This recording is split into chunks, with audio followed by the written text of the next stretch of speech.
O Brasil começa na Tailândia a luta por mais um título mundial de futsal. O Sport TV Repórter de hoje vai reviver um momento histórico do esporte. Há 30 anos, o Brasil se tornava pela primeira vez o melhor do mundo nas quadras. Em 1982, o futsal ainda era conhecido como futebol de salão. A competição aconteceu literalmente em clima de Copa do Mundo. Faltavam poucas semanas para a seleção de futebol de campo estrear na Espanha. E o Mundial do Ibirapuera mobilizou o país como uma prévia da Copa. Você acompanha agora a história desses campeões do início da década de 80. Os jogos, as histórias e o título que inspirou as gerações seguintes e deu início a uma série de conquistas no esporte da bola pesada.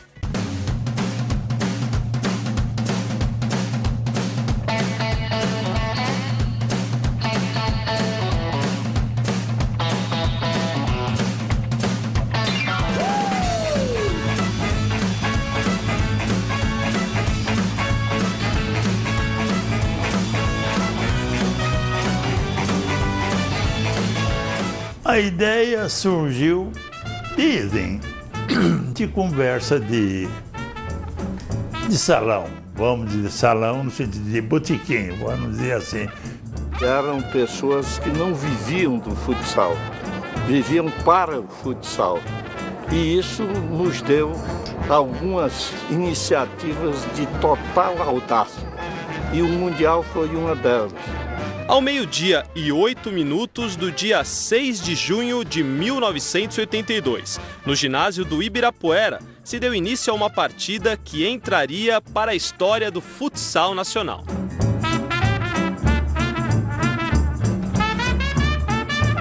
Hoje, Jackson cuida de uma loja de artigos esportivos em Belo Horizonte. Com 25 anos, bem mais franzino e com os cabelos escuros, este mineiro, com a camisa 12, deu um chute decisivo para o futuro do esporte no país. Esse gol você vai ver, mas logo mais.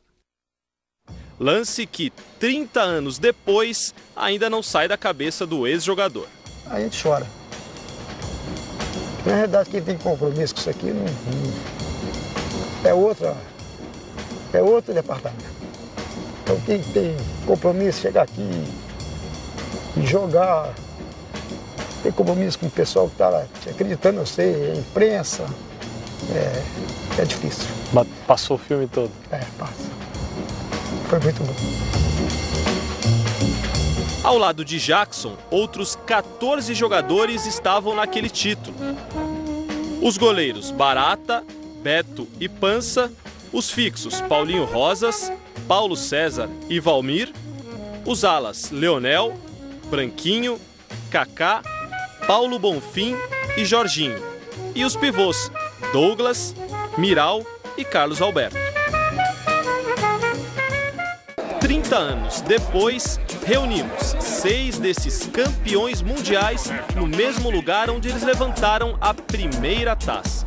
A gente acaba se distanciando, não de coração, mas por conta de trabalho, mas que a gente fica muito feliz de rever os amigos e de nos encontrar novamente, comemorando 30 anos de campeonato, que são poucos, né, que têm o privilégio disso, e ainda mais nós, que na época de seleção brasileira, nós não tínhamos apoio quase nenhum, né, nós éramos guerreiros. E juntamos com as gerações seguintes, diferentes no estilo de jogar, mas com algo em comum. Aqui, todos são campeões mundiais. O resultado desse encontro inédito, que remete à história do futsal brasileiro, você vai ver no final deste programa. O título de 1982 iniciou a trajetória hegemônica do Brasil no futsal, mas a história do esporte começou muito antes e bem longe do nosso país.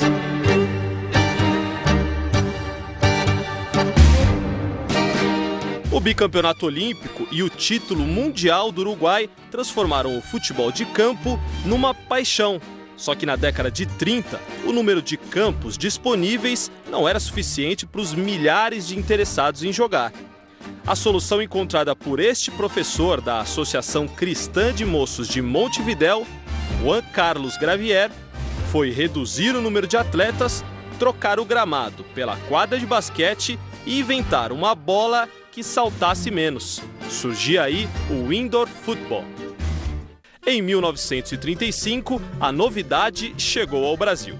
Ganhou regras oficiais, deixou de ser recreação e foi rebatizada como futebol de salão. Ao longo das décadas, o esporte foi se estruturando. Em 58, a Confederação Brasileira de Desportos oficializou o futebol de salão com a filiação das federações. Em 68, foi realizada a primeira Taça Brasil de Clubes e na década de 70 foi criada a FIFUSA, Federação Internacional de Futebol de Salão, que teve como primeiro presidente João Avelange. O esporte da bola pesada foi ganhando cada vez mais adeptos pelo mundo, graças à sua praticidade, com um número reduzido de atletas e menos espaço para se praticar. Era hora então de confrontar estilos e o ano de 1982 foi marcado pelo primeiro Mundial de Futebol de Salão, realizado exatamente aqui no Brasil. A FIFUSA foi responsável por convidar outras seleções e também definir as regras da competição. Iam fazer com número limitado, de 8 a 10 países, dependendo daqueles que aceitassem. Nós sabemos que na Holanda tinha, que na França tinha, quem mais? Na Tchecoslováquia tinha. 9 países aceitaram o convite da federação para o primeiro campeonato mundial de futebol de salão. Além do Brasil, Paraguai, Costa Rica, Holanda, Itália, Uruguai, Argentina, Japão, Colômbia e a antiga Tchecoslováquia. A seleção brasileira, comandada pelo técnico Júlio César Lima, estava prestes a definir os seus convocados. Na época, o país já tinha diversas ligas regionais e milhares de jogadores amadores, mas profissional nenhum. Na nossa época, todos trabalhavam, né? A grande maioria dos jogadores, ninguém vivia do futsal, vivia do futebol de salão. Então você tinha sua vida profissional e jogava, treinava 3, 4 vezes por semana, só à noite, você não era um profissional. Tinha no Rio a Bradesco, Atlântica, Boa Vista, tinha várias equipes no contexto geral, acho que todas as equipes eram de empresas.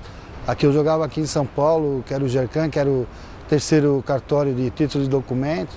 Aos 7 minutos, depois do Corinthians ter perdido uma boa chance para marcar, o Gercan fez o seu gol com o João Luiz. Douglas é considerado até hoje um dos maiores jogadores de futsal do Brasil. Em 1982, ele trabalhava neste cartório, que fica no centro da cidade. Era bonitão, né? Cabeludo, sem barriga. Eu era o mais novo da seleção na época, né? Tinha ainda Jorginho, Carlos Alberto, que eram mais jovens. O Jackson já tinha ido na Colômbia, depois a gente já tinha jogado um Pan-Americano no México. Mas era uma equipe bem mesclada. Tinha jogadores experientes, o Beto, o Barata, o Kaká, Leonel, que eram jogadores que jogavam no Sumov, Branquinho, que era uma equipe muito forte do Ceará.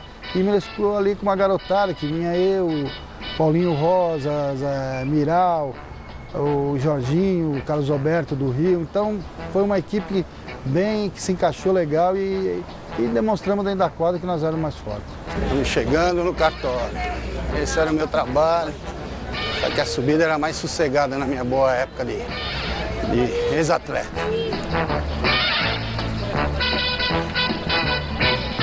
Aqui praticamente foi minha casa durante 6 anos, acho que os 6 melhores anos da minha vida de futsal foi aqui no Gercan. Então eu trabalhava no período do dia, tem muita gente que não acredita que eu trabalhava, mas tem alguns que podem confirmar. E essa era a minha rotina do futsal nosso aqui, do Gercan e do terceiro cartório, que a gente era a mesma equipe. Sem profissionalismo nenhum, eram as empresas privadas que formavam os seus times de futebol de salão. O Gercan era uma equipe de funcionários do cartório e todos eram devidamente contratados tanto para as funções cartorárias quanto para brilhar na quadra, graças aos seus currículos futebolísticos.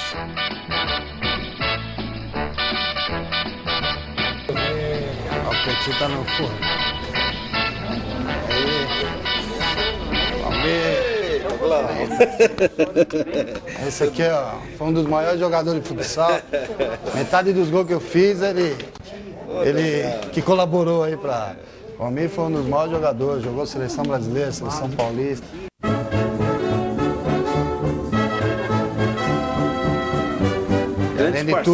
Além de tudo, é meu compadre, né? Em quadra, Douglas era um dos jogadores mais conhecidos do país. Já no cartório, ele era apenas o responsável pelo setor de microfilmagem e não impressionava tanto. Como funcionário, ele sempre foi um ótimo jogador. Eu, pelo menos, o horário... Oi. Opa. Tudo bom? Pô, mas quando eu trabalhava não era assim, não, pô. Tá muito chique, pô.